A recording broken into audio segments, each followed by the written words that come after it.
السلام عليكم ورحمة الله.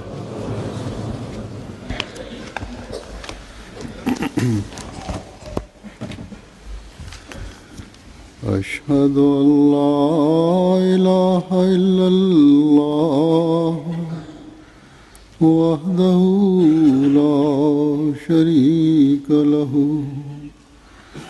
وأشهد أن محمدا عبده ورسوله أما بعد فأعوذ بالله من الشيطان الرجيم بسم الله الرحمن الرحيم الحمد لله رب العالمين الرحمن الرحيم مالك يوم الدين إياك نعبد وإياك نستعين اهدنا الصراط المستقيم صراط الذين أنعمت عليهم غير المغضوب عليهم ولا الضالين.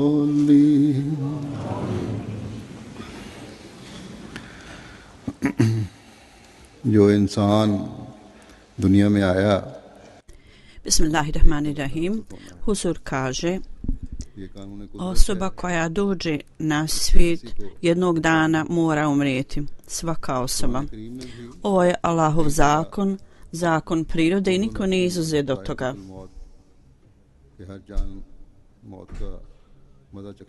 U časnom Kur'anu je na jako mnogo mjesta rečeno da Allah kaže svaka duša će okusiti smrt. Govoreći tako, Allah dželešanu je skrenuo našu pažnju na jako mnogo načina da ljudska bića uvijek treba da imaju to u vidu da će umrijeti. Tako da uvijek budemo usredsređeni na Allaha, jer Allah je spomenuo samo da će njegovo biće preživjeti cijelo vrijeme i ostati. Osim toga, sve što postoji u svemiru, zapravo sam svemir, sve su to smrtna bića i sve će jednom dočekati svoj kraj. Kad je Allah dželešanu jedini taj koji je trajan,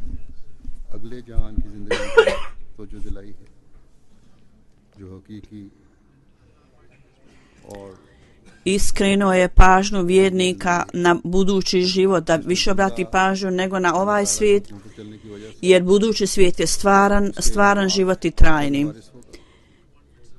Da osoba treba da slijedi Allahove naredbe i slijeđenjem naredbi Allahovi postaje primac Allahovi blagoslova. I ova pokornost, i zbog ove nepokornosti neki ljudi možda postanu vrijedni kazni. Neki ljudi među nama su vrlo sretni koji daju prednost budućem životu nad ovim životom, nad ovim svijetom i uvijek nastoje sve što najviše mogu da dobiju Allahovo zadovoljstvo. I oni zaista žele da zadovolje tu voljenu osobu Allaha dželešanuhu i čine ovu stvar dijelom svog života i uvijek nastoje da žive životom u skladu sa ovim standardom i uvijek daju prednost religiji nad svijetom i za ovu svrhu oni su uvijek spremni da učine svaku žrtvu koja se od njih traži i idu do te mjere da osim od služenja religiji nema nikakve druge stvari koja okupira njihov interes ili pažnju. Oni ispunjavaju svoju dužnost prema drugima iz ovog razloga da je ovo jedna od naredbi Allahovi, da treba da pazimo na dužnosti prema drugim ljudima jer je to dio naše vjere. I obećanja i zavjete koje smo dali treba da ih ispunjavamo i ovi ljudi ispunjavaju radi Allaha dželešanuhu. I s ciljem da to učine, oni ne vode brigu ni o kakvim preprekama koje dolaze na njihov put. Ispred njih सिर्फ एक मकसद होता है, su vremena lakoće i teškoće i bolesti i zdravlja. उसे पूरा I pored svega toga jedini cilj je uvijek pred njima da što god je obećao pred Allahom dželešanu da bude u stanju da to ispuni. Samo to uvijek imaju pred sobom. I ono što je bilo meni dato na povjerenje, ja moram to ispuniti i ja moram biti u stanju, trebam biti u stanju da to u potpunosti ispunim kao što se traži od mene. Ovi ljudi su ubrojani među one ljude o kojima Allah dželešanu kaže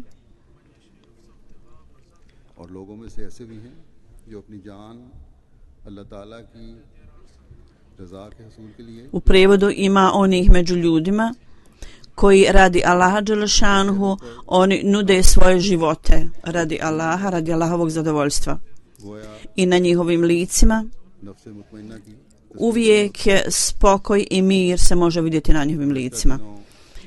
To jest da tako kažemo, oni su zaista istinski ugled zadovoljne duše. Nedavno जो यकीनन neko ko je imao ove vrline, जिनका mi smo izgubili vrlo jednu pobožnu osobu koji je bio vrlo pobožan član, odan član अल्लाह ताला džemata, poštovani Said Sabin alillahi wa inna ilaihi rađun. Allah dželešanuhu नुकसान को da mu Allah dželešanuhu dadne mjesto vrlo blizu njegovih voljenih, njegovih dragih u ovom životu उनके बेशुमार नेमुल बदल पैदा फरमाए ताकि अहमियत का ये काफिला i u budućem životu da svima Allah tako dadne i da Allah dželešanuhu stvori jako mnogo ljudi koji će nadomjestiti ovog umrlog uglednog člana. Tako da ovaj karavan Ahmedijata, karavan vjernika napreduju da nastave da napredovati na putu Islama. Ja ću samo spomenuti neke od vrlina o poštovanom Šah sahibu koji umru 12. januara. On je bio rođen u Kašmiru और 1932. बड़े हुए थे Onda je došao u Kadijan. और कादियान आने के बाद फिर Kad je odrastao, došao u Kadijan जब party i poslije toga Hindu party iz Kadijana, तो ये पाकिस्तान आए kad se odvojio Pakistan od Indije 1947. godine, on je došao u Pakistan और उनसे ये लैदा हुए हैं और फिर 40 साल के बाद उनको जाके मेरे से on je bio razdvojen od žene, ja mislim kao ostalo u Kašmiru, i poslije nekoliko godina imao svoju majku zapravo. Od 40 godina nije mogao da je sretne ni svoju majku. तारीख ये है On je to je rastanak podnio radi religije. मोहल्ला खानियार श्रीनगर के Kratka historija o njemu je da je njegov djed Said Shah Sahib में bio iz Gilanije, हवाई इलाका को छोड़ा Gilani porodice u Kašmiru, नाड़ो i zbog religijskih razlika oni su napustili svoj rodni grad iz Narovada.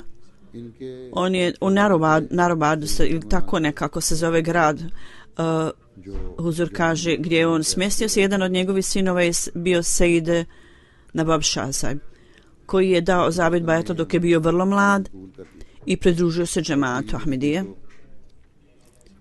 Zapravo je prihvatio Ahmedijat u svojoj mladosti, u djetinjstvu zapravo, और इनकी सारी से जिंदगी गुजारी इन्होंने i potpuno se žrtvovao za ovaj sistem religijskog on je radi džemata žrtvovao sve što je imao i to što je bio neki vođa i sve što je imao. U Kašmiru u pogledu Said Sahiba napisano da je Said Abdullah Shah Sahib इस्लाम के लिए जिंदगी वक्त करके मदरसा 1941. godine došao u Kadijan मुल्क के बाद i 1945. on je žrtvovao posvetio život i studirao u džami Ahmedija i 48. je otišao u oblast Džan i po drugi put je ponovo studirao dalje u džami Ahmedija पास किया बाद में MARPP i bio je među prvima studentima univerziteta और तहकीकी काम सरंजाम i iz džamije Baširin je dobio diplomu i dobio je iz arapskog odlikovanje i bio je vrlo zauzet u istraživačkom radu. U Hudam Ahmedija Vladskoj organizaciji imao je priliku da služi džematu. Bio je urednik jednog magazina Ansarullah 3 godine. Huzur sada govori, ja mislim, naziv štamparije. 12 godina je radio u štampariji za štampanje knjiga i bio je na dužnosti u ovoj štampariji i zatim bio je direktor nekog uređivačkog tijela i bio je prvi direktor MTA Pakistana i bio je direktor Fazle Omer fondacije i Tahir fondacije i također je bio Nazir Rishad i također je bio član nekoliko odbora. On je imao priliku da služi kao Nazir Ala i Mir Akami. On je imao čast da ponovo pregleda časni Kur'an na kašmiri jeziku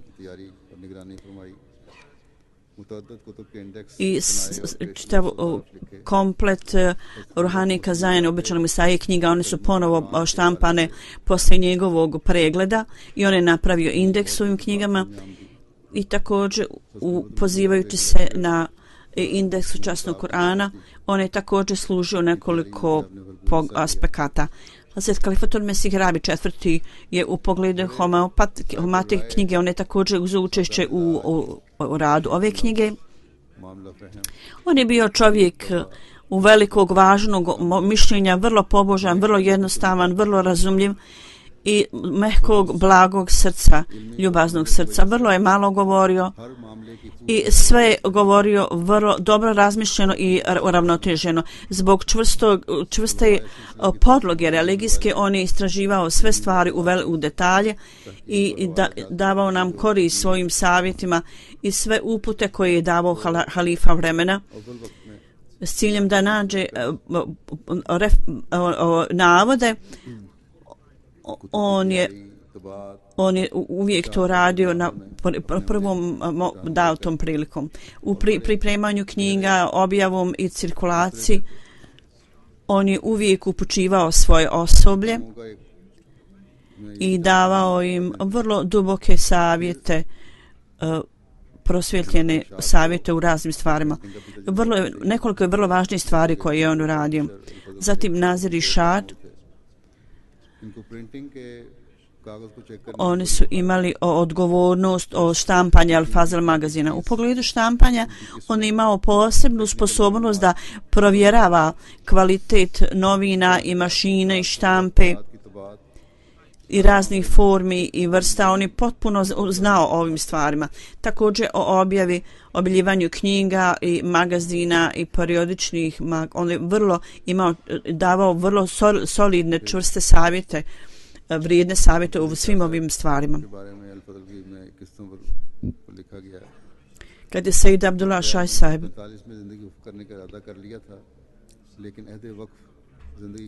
neke informacije su došle od Fazlu da kad je on odlučio da će 45. godine posvetiti svoj život u vakfi svoj život, 11. novembra 1950. je ispunio formu i onda je bio do pola obrazovanja i onda je poslije studirao u fakultetu u džamiji, onda je uradio magistarski, imao je šestu neku skalu na univerzitetu i na fakultetu je dobio skoro svake godine dobio je prvu ocjenu.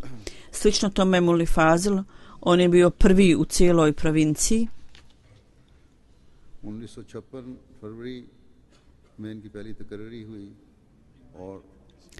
1956. februaru njegovo prvo zaposlenje je bilo, prvi put je bio poslan, služio u raznim odjeljenjima. 29. juna 1982. zato kad 4. ga je odredio za Nazir Rishad za štampanje knjiga i Dersul Kur'an. On je dao vrlo prosvjetljene tačke, podbilješka i objašnjenja. Svaku noć, do 3 sata ujutro njegov tim je ostajao da ovo završi i dok ne nije odmarao se dok nije završio sav posao i poslao u London. On je radio razne poslove i na prevodu časnog Kur'ana, na knjigama homeopatije, o homeopatiji. U sastavljanju te knjige on je također ispunio svoju dodijeljenu dužnost na vrlo krasan način. U prijevodu časnog Kur'ana na tom projektu u Džabi, Sindi, Peštu i Sarajki, u svim ovim prijevodima za njihovo upotpunjavanje i objavljivanje on je igrao vrlo važnu ulogu. Hazrat Kalifatul Mesih IV. आपको राज तस्लीम पेश करते जब दफा फरमाया था 26 सितंबर 1997 में खुतबा जुमा में कि सैयद Abdullah jedan put hvalići ga rekao je 1997. i spomenuo je rekao Saib Abdullah Shah Saib, ja sam vidio ove dobre stvari u njemu da kad god je neka mu precizna stvar rečena, bilo da on ima lično znanje ili nema, on nađe ljude koji znaju to. Nikad se nije dogodilo da sam ja mu dao neku knjigu i instrukcije, a da on nije to uradio kako treba. Allahovom milošću on je vrlo oštrouman i mudar čovjek i on uvijek uradi ove stvari u detalje kako treba. Onda 2008. kad sam od njega tražio, Huzur kaže da preko kompjutera Ruhani Kazani knjiga bude napravljena u kompjuteru data, on je upotpunio ovaj zadatak sa velikim naporom.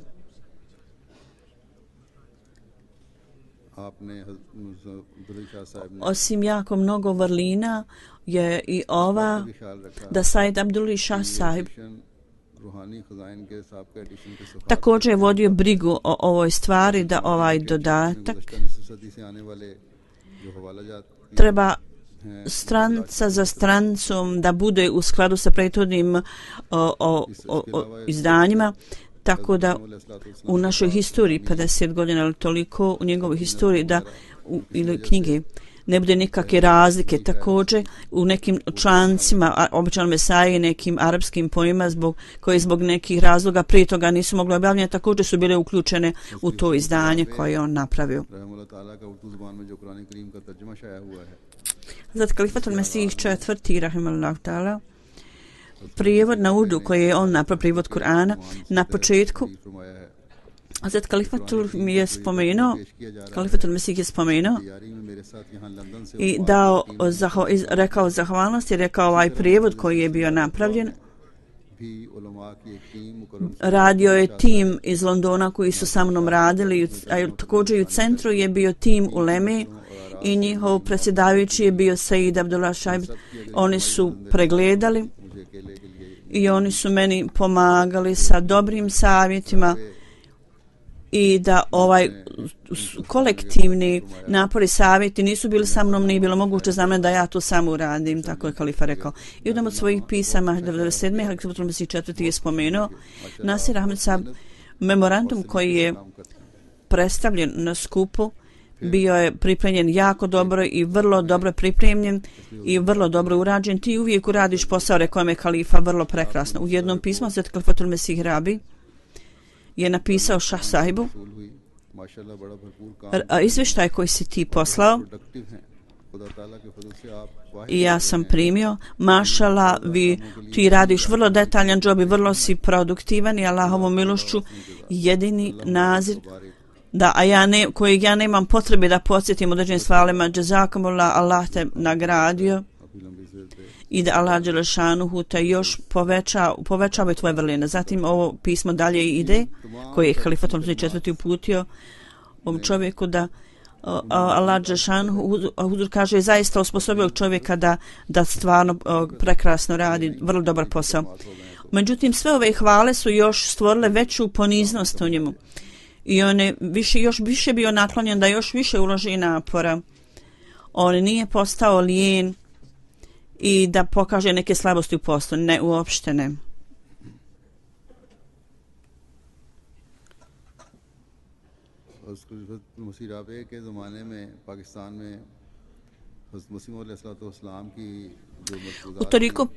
U toku perioda četvrtog kalife u Pakistanu, Malfuzat, Hazreti Mesih Maud alaih salama, ovi tomovi bili su smanjeni sa 10 na 5. तमाम कुरानी आयात Sa 10 tomova na 5. मौजूद तमाम आयात I svi दर्ज किए गए ajeti spomenuti u ovim tomovima, नए अनावीन कायम किए zatim pune navodi su dati u ovim izdanjima, मज़ामीन tako da u skladu sa potrebom dodati su novi naslovi index नए सिरे से i njegova lakoća पिछले साल da olakša čitaocima. जब मैंने उनको कहा कि 5 जिल्दों के बजाय दोबारा On je napravio indeks i zadnju stvar koju je pripremio za Dželsu, ja sam rekao da umjesto 5 tomova हमने इसको treba da bude vraćeno ponovo u 10 tomova. Index बनाए हैं तो दोबारा इसको On nije spomenuo ni najmanje da su oni pripremili sa velikim naporom 5 tomova umjesto 10 i da ponovo se preobrati u 10 da će to biti veliki napor. Bez ikakvog spominjanja ovih stvari. On je trenutno rekao, dobro, huzur, mi ćemo početi da štampamo u 10 tomova. किताबें हैं जो Jer kad su tomovi manji, lakše je za ljude da čitaju. आदमी को हर वक्त साथ सफर में चलते हुए लेटे हुए किसी वक्त भी पढ़ सकता है छोटी जिल्द में मेरे ख्याल से ज्यादा Jer ovo su knjige रहती है पढ़ने में za koje imaju uput običanog Mesije i ljudi treba da budu u stanju da ih nose na putovanje i da ih s lahkoćom čitaju. इसी तरह हज़रत I umjesto velikih tomova, ovi kraći tomovi su lakši za nosenje. U svakom slučaju ne obavlja zadatak i završava zadatak. Khalifatul Mesih kaže, Tafsire Kabir je riznica prekrasnih značenja časnog Kur'ana के एक सेट की शक्ल में i on je u 10 tomova उन्होंने पढ़ने वालों की सहूलत के लिए एक बड़ी i odštampani su u setu 10 tomova. Index I za lakoću, za olakšanje čitaocima on je pripremio indeks कमल इंडेक्स है vrlo obuhvatan u kojem su imena, mjesta कमेटियों के अंजमन i नंबर रहे objašnjenje teških riječi, također je sve sadržano i stavljeno zajedno. Majlis On je bio član nekoliko odbora सूबाबंदी committee u Anđuman, u drugom odboru, zatim Kalifat biblioteci, audio, video odboru के मेंबर रहे इसी तरह आपको सीरे राय i još nekim i proslavi Hilafet Džubeliji i također je imao čast da bude zatvoren radi religije. On je bio predsjednik El Fazl izvršnog odbora. को जिक्र करते हैं Ovaj čovjek u jednom od svojih susreta sa Kalifatul Mesih, Kalifatul Mesih peti spominje तो पहली महकमाना मुलाकात में जब हुजूर ने खाकसार da spominje, on kaže kad je huzur meni dodijelio neke određene vrlo važne dužnosti u službenom mulakatu kad sam ga sreo, ja sam predstavio sebe, moje ruke su drhtale od brige i uznemirenosti. Huzur mi je rekao, zašto si se uznervoz, zašto si nervozan? जिससे मेरी ये हालत Ti razumi od mene s punim razumijevanjem primjer posao i onda uradi koliko možeš s punom odgovornošću. Kaže, ja sam onda se rukovao i kaže, ja sam onda bio u miru i on je ovisio o nekome मेरी गिरफ्तारी के वारंट निकले वहाँ पाकिस्तान में i kaže, huzur kaže, ovo je osoba koja zaslužuje svu ljubav i pažnju. बहुत सारे निकलते रहते थे On je bio u Kadijanu, तो इन पर भी इनके भी ne, गिरफ्तारी निकले radio je, खलीफतुल मसीह सालिस zabrana je bila za štampanje u Kadijanu. Vlasti izdali su zabranu za štampanje u Kadijanu. उसके बाद लिखते हैं कि Kad je halifa saznao za to, on ga je pozvao i susreo se s njim i on je poslije toga rekao, घबराना नहीं kad smo se vratili, huzur je poslao jednog वैसे ये svoga sina i rekao, reci Abdul Sahibu da se ne brine, ja ću činiti dove za njega. मुझे बुला के कहा I onda je njegov sin rekao, Hazret Kalifatul Mesih rekao, ऐसे उन्होंने Lahore kad je Šah Sahab otišao, Islamabad जाना था भी गए नहीं होंगे pogledaj, Šah Sahab se upravo vratio कि उनके जाने के i ovdje je slučaj na sudu, mi moramo ići u Islamabad, oni tamo nisu još otišli, reci im da odmah poslije odlaska, kad sam ja učinio dove za njega, moje nemirno, zbog njegove nemira, Allah Žešanu je mene objavio नाक केस बनाया गया था इनके खिलाफ i rekao Allah ne dozvoljava da njegovi pobožni ljudi nestanu. Bio je vrlo ozbiljan slučaj sudski podnesen protiv njega, vrlo ozbiljan slučaj. Međutim, cijela stvar se potpuno u potpunosti riješila bez ikakve kazne. Tako da Allah dželešanuhu je rekao ove stvari svom halifi, da Allah dželešanuhu u Allahovim očima da je Šasa bio ubraj među njegove pobožne ljude, oni koji su pod Allahovom zaštitom. I kasnije u nekim drugim optužbama, kad je on bio zbog nečega zatvoren, nečega su zatvorili su ga, i on je imao čast da bude zarobljenik zatvorenik na Allahovom putu.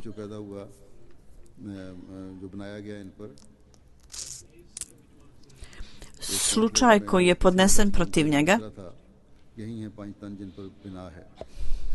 to je bila zbog jednog pamfleta u kojem je bila izreka obećanog Mesije,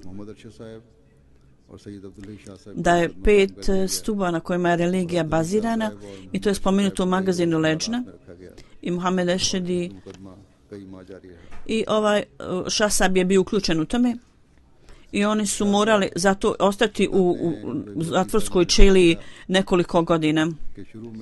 Šasab kaže, i Murabi Sahib je meni napisao,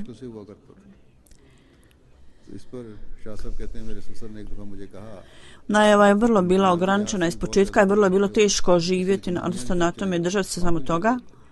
On je rekao, moj punac mi je rekao, u svjetskim pogledima ti si vrlo obrazovan, zašto ne ideš i ne radiš neki drugi posao? Šasab je rekao, ja sam im rekao, ja sam dao 2 obećanja. Prvo obećanje je da ću oženiti se tvojom čerkom, rekao je svom puncu, i to je zavjet. A drugi zavjet je sa Allahom dželešanu da ću služiti religiju. I koji od ova 2 zavjeta ja treba da prekršim, pitao je punca. Ako ja čuvam prvi zavjet, prekršim prvi, a čuvam drugi, je li to moguće onda? Onda je njegov punac poslije toga šutio i nikada više u budućnosti nije diskutovao o ovom predmetu sa njim. Šasab kaže, Allahovom milošću cijeli život Allah dželešanuhu je blagoslovio ga neograničenom opskrbom. Ovo su plemeniti ljudi i oni su imali dobru prirodu. Njegov punac, gledajući na njegovo stanje u to vrijeme, za određeno vrijeme, on je mislio nešto, da treba onda uzme neki posao, onda Šasab mu je odgovorio, on je onda šutio, on je rekao mu je, niko ne može zamisliti da prekršim ja zavjet koji sam napravio s Allahom. Šasab je potpuno ovisio od Allaha dželešanu i njegovo ovisno od Allahu je vrlo jasna. U to vrijeme njegovo povjerenje u Allaha i njegovo ispunjavanje zavjeta, zbog toga ga Allah jako blagoslovio na takav način da je cijeli život svoj nikada nije bio u siromaštvu ili u teškoćama. U pogledu njegovih počinjeni on je vodio brigu o njima.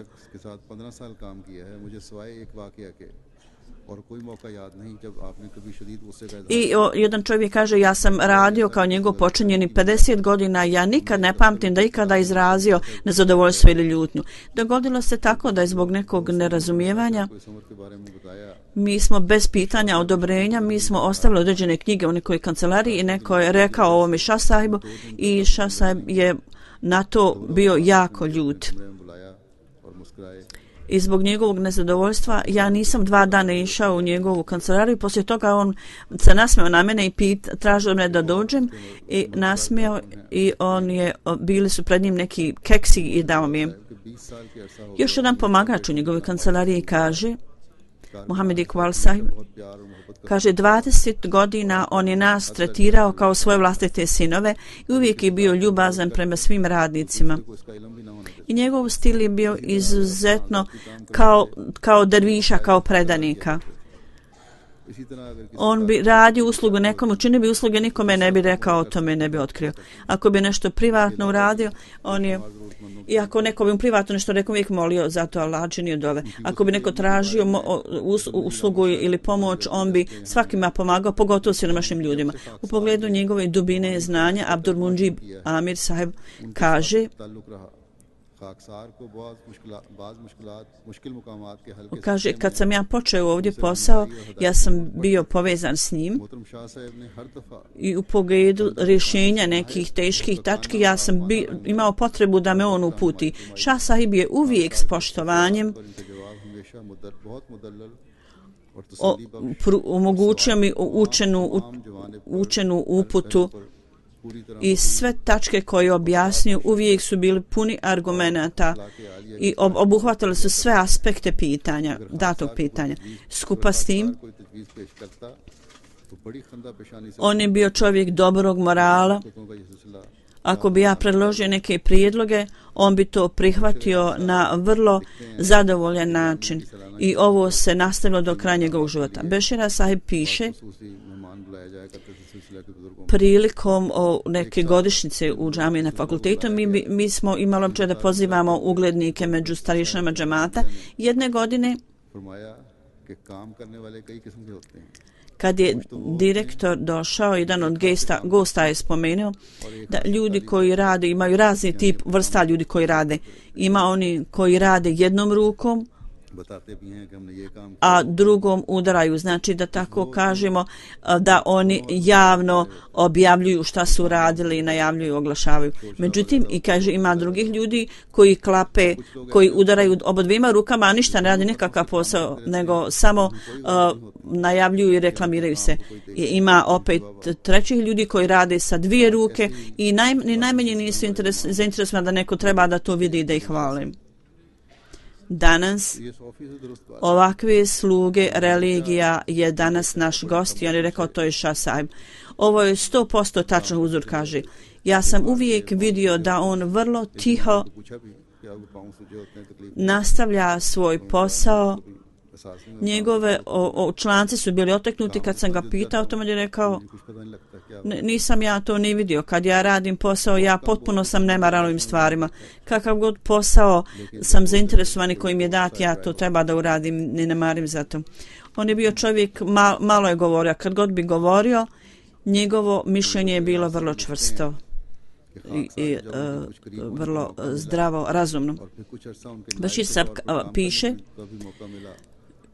kad sam trebao da radim blizu sa njim i nekad sam morao da služim kao asistent, ja sam zaista vidio da je on čovjek malo govora kao derviš, predan i da ima jako mnogo vrlina. Odmah kad bi stigao u kancelariju, on potpuno bude predan svom poslu i potpuno zaokupiran time. Dok ponovno čitanje Kur'ana, on bi sve to lično radio, on je sve te poslove lično radio. I njegov predan posao nije prestao ni kad vrijeme prođe, kad su ljudi odu iz kancelarije i nastavljaju svojim poslom i čak i kad drugi ljudi odu. Zaista je bio nesebična osoba, zaista osoba predanika derviša, nikakvog momenta da nije bio da on pokazuje svoje nezadovoljstvo. Zaista je bio vrlo oprostiva osoba i bio je izvor velikih informacija o džematu i uprkos pretjeranog rada uvijek je bio zadovoljen i sa osmijehom. On je trošio novac džemata sa ogromnom brigom i oprezom. Uvijek imao osjećaj da ne smije biti nikakvog gubitka u parama džemata, bio je vrlo ljubazan, vrlo oprostiv prema svojim počinjenim. Bio je dugo bolestan, međutim njegova bolest nije bilo nešto da ga zaustavi od njegovog posla. Jedna druga osoba piše, koji je radio isto s njim, kaže, nije bilo nikakve arogantnosti niti ponosa u njegovoj osobi. On je zapravo bio nesebična osoba i vrlo predan. Drugi jedan misionar piše da kad je posao urađen na Ruhani Kazain, iz jednog događaja sam saznao koliko mnogo vjerovanja je on imao u obećanog Mesija alejhi salama. Kad je Henry Martin Clark, taj slučaj koji je on podnio protiv obećanog Mesija alejhi salama, kad on uvijek spominje gospodin Douglasa, 349 spominje neke sudije दोनों की राय यकसा थी कि साहब किताबत है लेकिन Pored toga je napisano da napravi se istraživanje i mišljenje obje strane su mišljenje da je bilo nerazumijevanje u pisanju i Šah saheb je rekao ova greška u pisanju nije mogla biti moguća kad je radio na Ruhani Kazan na 570 nekoj stranici da je Abdul Hamid uhvaćen po 7,5 godinu i istu godinu su ga pitali, isto to su njega pitali, on je rekao ja sumnjam ovo.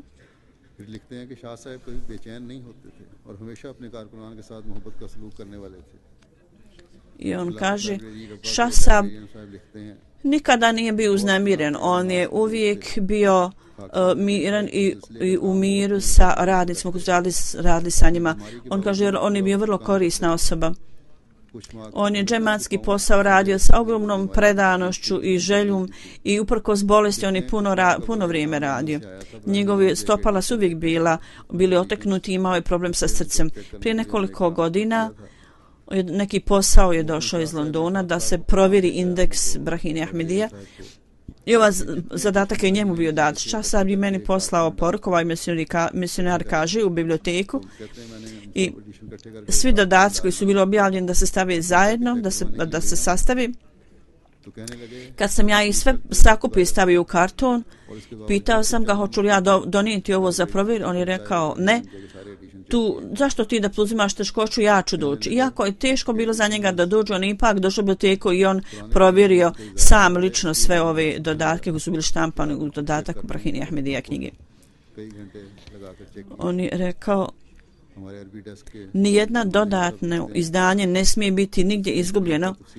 Tako ovaj misionar kaže ja sam prošao izvjesno vrijeme da to uradim. Jedan drugi čovjek kaže indeks Tafsiri Kabir je kad smo trebali da napišemo to na kompjuter, to je jako mnogo napora trebalo, on je to pripremio sa ogromnim naporom. I rekao je da u sadašnjem pisanju Ruhani Kazan ima nekoliko grešaka i gdje god je bila neka greška on je to prihvatio, gdje god je bilo moguće napraviti pojašnjenje on je to napravio i odmah kad god bi davao objašnjenje on je ponovo čitao, međutim ipak bi ostale su neke greške zbog ljudskih grešaka, zbog slabosti budu neke greške. On je bio jako žalostan što se te greške pojave, kad se te greške pojave kao otkrije grešku. Ovaj jedan čovjek kaže ja sam 11 godina njega gledao, on je uvijek bio zauzet u posao, bio je vrlo ljubazan i predan svom poslu i sve je radio sa velikom odgovornošću.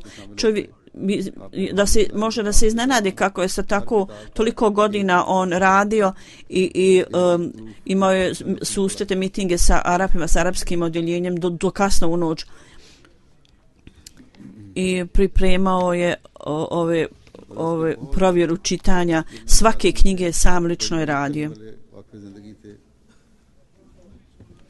On je bio vrlo učena osoba, vrlo je naporno radio i vrlo je predan bio.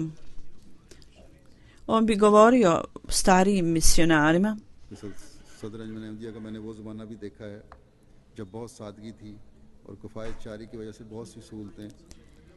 ja sam vidio u to vrijeme Sadr Ahmedija u teška vremena da nismo imali sve što se trebalo, što je bilo potrebno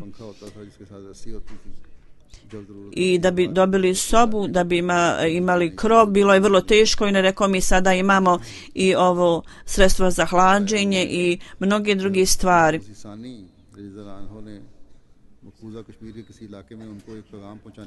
I spomenu da je Hazret Khalifatul Mesih treći, ja mislim, ili drugi. On je poslao mu poruku da dođe, kad je došao tamo nije bilo prijevoza da stigne, jer ako bi dogovorio, išao da traži ugovara prijevozom i zakasnio, a shvatao je da ovaj nalog treba da on ispuni odmah, tako da je išao pješke da prenese poruku Hazret Khalifatul Mesih. तोहफे ताए भेजते थे। घर में भी बच्चों के साथ बड़ा अच्छा सलूक था। कभी ऊंची आवाज़ में उनके बच्चे कहते हैं हमने उनको बोलते या डांटते सुना। On je vrlo lijepo tretirao svoju ženu i djeca kažu mi nikad ga nismo ga čuli da bi na koga se dere. On je vodio brigu o djeci i pazio na njih i ponašao se prema poštovanju. U svemu je bio vrlo jednostavan i ponizan. On nije volio nikakvo pokazivanje. On je bio dobar primjer dobrog morala i nikada nije izrazio svoje teškoće, bio je vrlo strpljiv. Kad je njegova majka bila zadržana u Kašmiru i kad je vijest o njenoj smrti došla, on je podnio ovu vijest, ovaj gubitak sa velikom odgovornom čvrstinom. Bio je vrlo gostoprimljiva osoba. Kad bi dolazili gosti iz Kašmira, on bi cijelu kuću davao gostima, a on bi se premjestio u neki kao mutvak ili nešto.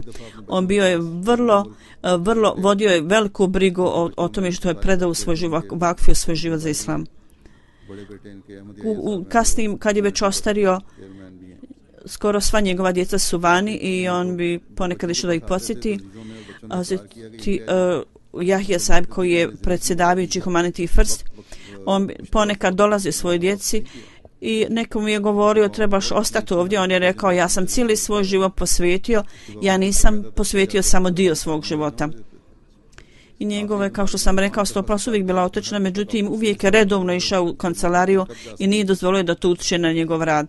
U zadnje vrijeme kad je bio bolestan 5 puta bio odveden u bolnicu i svaki put je rekao ja hoću da budem u stanju da idem u bolnicu. Par dana samo prije smrti otišao u kancelariju i sjedio je tamo i patio je to vrijeme i u tom stanju vjerovatno imao srčani udar i bio odveden u bolnicu i doktor je provjerio, napravio pregled. Međutim, on je tražio da mu donesu papire i da radi u bolničkoj postelji. I tražio od sviju da mole za njega da ga Allah dželešanu pazi i rekao moja smrt je blizu.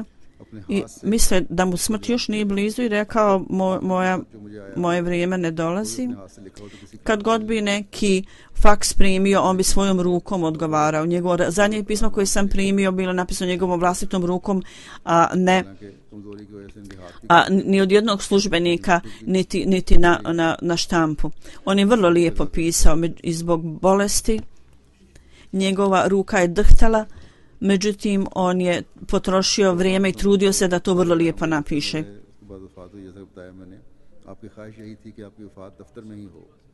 14. decembra on je bio u bolnici i rekao je moja smrt treba doći dok sam ja na radu.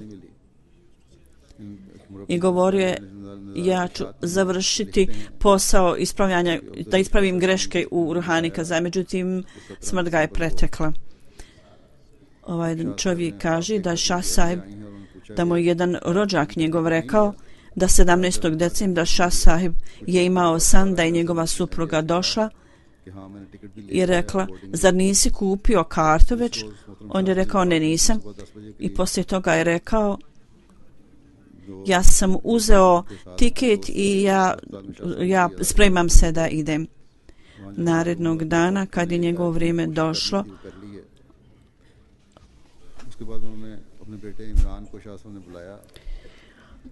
ovaj čovjek kaže otišao je da vidi u bolnicu ga i razgovarao je s doktorom. Doktor se rekao što god smo mogli uraditi mi smo uradili. Šah Sahib je zovnuo svog sina i rekao moje vrijeme je došlo. Kad je on došao blizu Šah Sahiba, međutim poslije toga on ništa više nije mogao reći. Ovaj sluga Ahmedijata do svog zadnjeg momenta on je bio predan džematu do samog svog kraja. Koliko god je moguće, on je dao prednost radu za džemat nad svim drugim stvarima. On je stekao vjersko znanje, čitao je knjigu obećanog Mesija alejhi selama i onda je postupao u skladu s tim. Ne samo da je stekao znanje, kao što većina ljudi su rekli, nekoliko ljudi su spomenuli. u pogledu dužnosti prema ljudima i prema Allahu dželešanu. On je učinio sve što najviše može. Kad je bio na dužnosti u Nazre Allah, ja sam ga vidio kao čovjeka potpune poslušnosti, kao potpuno poslušnog i pokornog. Kad je Allah dželešanu meni dao čast halifata, Huzur kaže, ja sam ga još uvidio da još više predan. I ovakav i treba da bude slučaj jer je u pitanju hilafet. On je zaista razumio duh bajata, zavjeta bajata i on je bio čovjek koji je u potpunosti ispunio svoje dužnosti na najbolji mogući način. Da Allah dželešanu uzvisi njegov položaj i da halifi vremena, da Allah dželešanu uvijek dadne pomagače halifi vremena kao što je ovaj čovjek. Poslije džume namaza ja ću klanjati dženazu namaz. Osim njega ima još nekih ljudi čiju će dženazu klanjati. Čijaz Begum sahiba, Mulana Munever sahiba rahmetli, ona je žena bila njegova, on je bio misionar u Istočnoj Africi. 15. decembra ona je umrla. 1936. je bila rođena.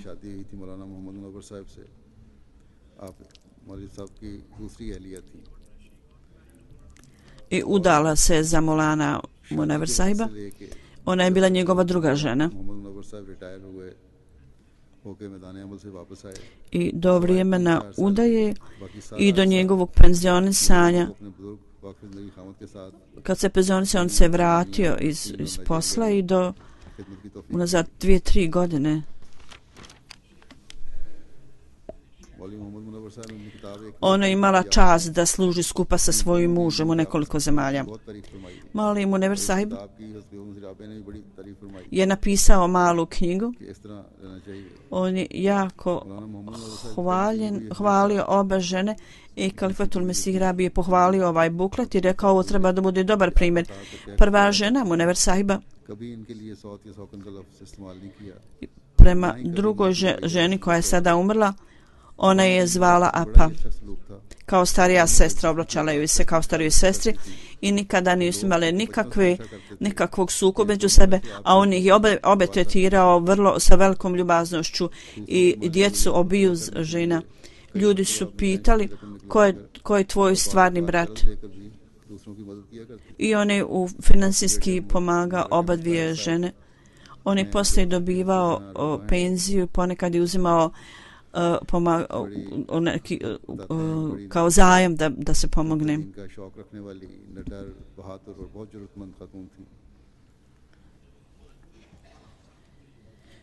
Jedan čovjek piše da je on vrlo bio predan da slijedi džematu i ova gospođa, njegova žena, je također služila sa njim i ona je isto tako jednako tretirala i Ahmedi i Neahmedi, sve ljude koji su bili u potrebi.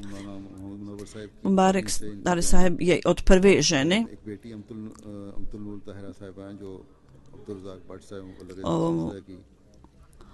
Međutim, ova druga žena, njegova koja je sada umrla, ima jednu čerku koja je udata za misionara.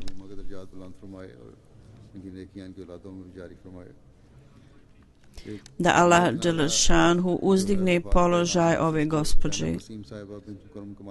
Sljedeći je sestra Zainab Vasim sahiba iz Amerike. Ona je umrla 6. decembra sa 83 godine. Ona je bila predsjednik Leđne ženske organizacije, bila je vrlo pobožna i imala vrlo veliku brigu o džematu i bila iz Amerike. Ona ima muža i 2 sina. Rahman sahiba iz Kalgarija. Ona je umrla sa 61 godinu zbog raka i na lahvina i rađun. Bila je vrlo pobožna, redovna u namazu, obavljanju tahadžud namaza i vrlo predana gospođa. Obavila je umru i jako je voljela časni Kur'an i knjiga obećanog mjesta. Ona je bila musi. Sljedeća osoba Said Begum sahiba, kći Said Valila Šaj sahiba iz Amerike. Hazret Valiullah Shah Sahib, 84 साल की उम्र में इनकी वफात हुई है koji je bio amidža Kalifatul Mesih Rabe, ona je njegova najstarija kćerka. हर खुतबे के बाद मेरे फोन भी इनका आया करता था I mašallah, और ona je bila žena veliki izvanrednosti i odlika. कहना कि सही रास्ते पे कायम रहें I poslije hudbe ona je mene ponekad zvala team Faizi साहब अमेरिका की एक जमात के सदर i tražila od mene dove da učim za njenu djecu. ताला इनके दर्जात बुलंद फरमाए Zatim, Nedim Sahib je predsjednik džemata u Americi. अगला जनाजा है मियां अब्दुल कयूम साहब का Da Allah uzdigne njen položaj i da ovi dobra vrline se nastave u njenoj djeci. Kalim Sahib je sljedeći, on je bio služio u Kalkoti, on je bio sin, 80 साल की उम्र में इन्ना लिल्लाहि व इन्ना इलैहि राजिऊन umro je 6. decembra sa 88 godina i inna lillahi wa inna ilaihi rađun. इनका निकाह हजरत मुस्लिम माऊद On je imao veliku ljubav sa prema običnom Mesaji Hilafitu. मुस्लिम माऊद ने खुद अंजाम Zatim Muslim Aud je Mohammad Mustafa bio na njenom nikahu. 27 Muhammed Mustafa Sahib बात हुई थी iz grada u Karačiju. 1971 27. septembra je umro, inna lillahi wa inna ilaihi rađun. MD होने पर आपको बहुत से मसाइब और मुश्किलात का सामना करना 1981. godine premijer Ahmedijat je bio jedini Ahmedi u porodici. On je jako puno problema podnio i teškoća zato što je premijer Ahmedijat Ahmadiyyat के शदीद मुआनिदीन i bio zavezan u kanapom i bio torturisan, mučen.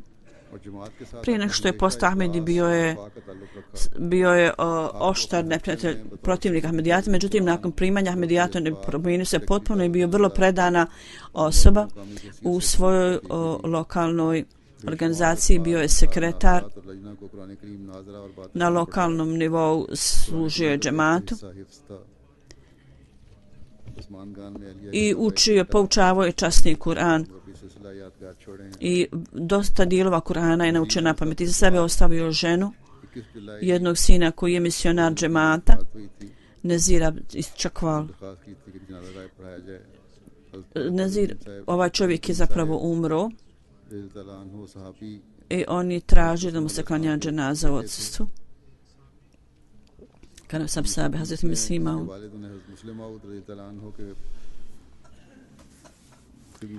On je bio njegov sin. 1930. godine njegov otac je bio ostavljen u Kadjan da služi džematu i tamo je ostao 17 godina, ja mislim, i vrlo predano je radio posao kao musi. Imao je ogromnu ljubav prema halifatu. Ovaj sljedeći čovjek je umro 28. novembra. Bio je vrlo pobožan, vrlo ljubazna osoba. Ima 5 kćeri i 3 sina. Hafsir Burhan Sahib je njegov sin. On je u vakfe zindegi posvetio život i učitelj je na fakultetu džamija. Da Allah Đelešanuhu uzdigne položaj svih ovih umrlih duša i dadne utjehu i mir u ožalošćenim familijama i osposobi i da slijede puteve dobrote i da služe džemat sa predanošću i ljubavlju. Kao što sam rekao, poslije džume ja ću predvoditi dženaze namaz za sve ove ljude koji su umrli.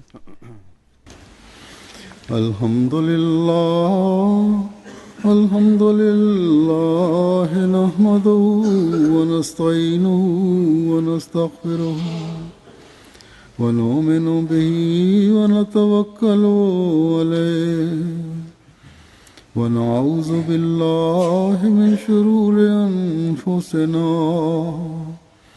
ومن سيئات أعمالنا من يهده الله فلا مضل له ومن يضلله فلا هادي له ونشهد أن لا إله إلا الله ونشهد أن محمدا عبده ورسوله عباد الله رحمكم الله إن الله يأمر بالعدل والإحسان وإيتاء ذي القربى وينهى عن الفحشاء والمنكر والبغي يعظكم لعلكم